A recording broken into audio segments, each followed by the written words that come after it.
pasar bukan? Eits, jangan berpikir dulu kalau pasar itu identik dengan becek-becekan saja. Ketika kamu belanja online itu juga termasuk pasar loh. Iya, ciri pasar diantaranya yaitu ada penjual dan pembeli, ada barang atau jasa, dan tentunya ini nih yang paling penting, ada proses tawar-menawar dengan penjual. Kalau begitu jenis-jenis pasar itu ada banyak dong ya. Gak cuma pasar tradisional aja.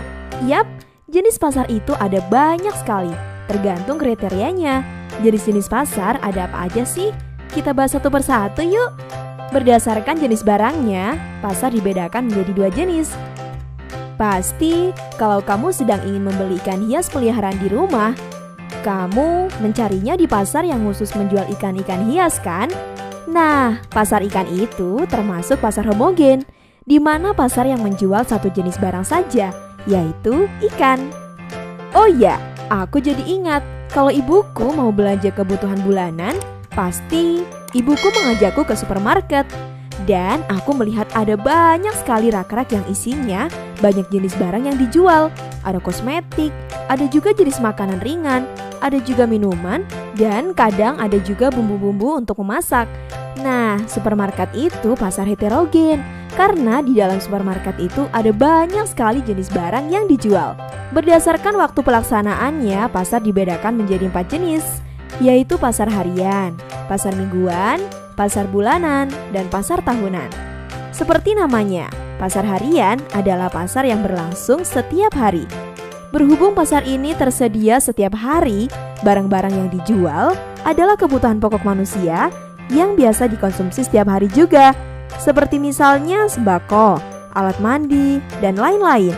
Contohnya seperti pasar tradisional ini nih. Ibuku sering ke pasar tradisional untuk membeli kebutuhan masak sehari-hari. Ada pasar harian, ada juga pasar mingguan. Iya, pasar mingguan ini cuma dibuka seminggu sekali aja ya, dan biasanya ditemukan di beberapa kota. Nah, kalau pasar mingguan ini nih, biasanya di daerahku disebut Pasar Legi, Pasar Pahing, atau Pasar Kliwon.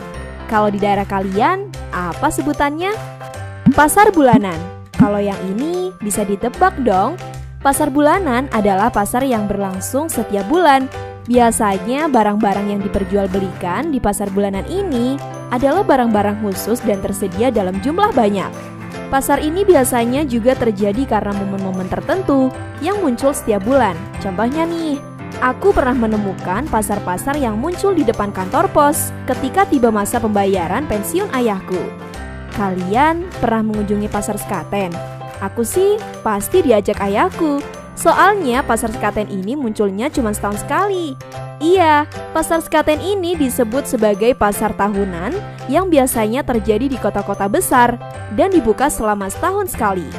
Nah, kalau pasar berdasarkan jenis transaksinya itu dibagi dua jenis, ada pasar abstrak dan konkret. Pasar konkret ini sering dikunjungi oleh ibu-ibu nih biasanya. Coba tebak, pasar apa? Iya, pasar swalayan dan tradisional. Kalau pasar abstrak ini sih disukai anak-anak muda zaman sekarang. Coba, pasar apa ya? Yap, benar sekali, pasar online shop. Menurut organisasi atau strukturnya, pasar dikelompokkan menjadi dua jenis, yaitu pasar persaingan sempurna dan pasar persaingan tidak sempurna. Berikut penjelasannya. Pasar yang sedikit penjualnya, tapi sangat banyak pembeli. Ini sih ciri pasar persaingan tidak sempurna. Pasar persaingan tidak sempurna dibagi lagi jenisnya. Kalau berpergian jauh keluar kota, biasanya orang-orang menyukai naik kereta api. Tahukah kamu kereta api di Indonesia? Siapa yang punya?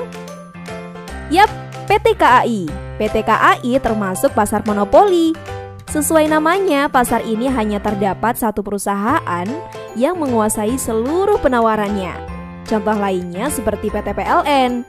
Nah, kalau kamu tahu air mineral yang kita minum sehari-hari, banyak kan yang menjual air minum itu? Kalau ciri seperti ini sih namanya pasar oligopoli, di mana pasar ini dikuasai oleh beberapa perusahaan. Kalau kamu pernah ikut ayah beli motor di dealer itu, sejenis kan? Tapi ternyata motor itu satu sama lainnya berbeda mereknya loh. Nah, ini bisa kamu sebut dengan pasar monopolitis. di mana beberapa produsen dengan jenis barang yang serupa namun karakteristiknya berbeda-beda. Jika ada pasar persaingan tidak sempurna, pasti ada pasar persaingan sempurna kan? Pasar persaingan sempurna adalah jenis pasar di mana penjual dan pembeli memiliki informasi yang sama mengenai keadaan pasar. Barang yang diperjualbelikan sejenis atau homogen. Harga barang atau jasa pun ditentukan oleh kekuatan pasar. Penjual maupun pembeli juga bebas keluar masuk ke pasar. Contohnya, kalau menjelang lebaran begini nih, biasanya aku belanja di Tanah Abang. Nah, itu dia penjelasan tentang jenis-jenis pasar. Gimana? Kamu sudah paham kan? Oke deh, kalau gitu sampai jumpa ya di video pembelajaran lainnya. Dadah!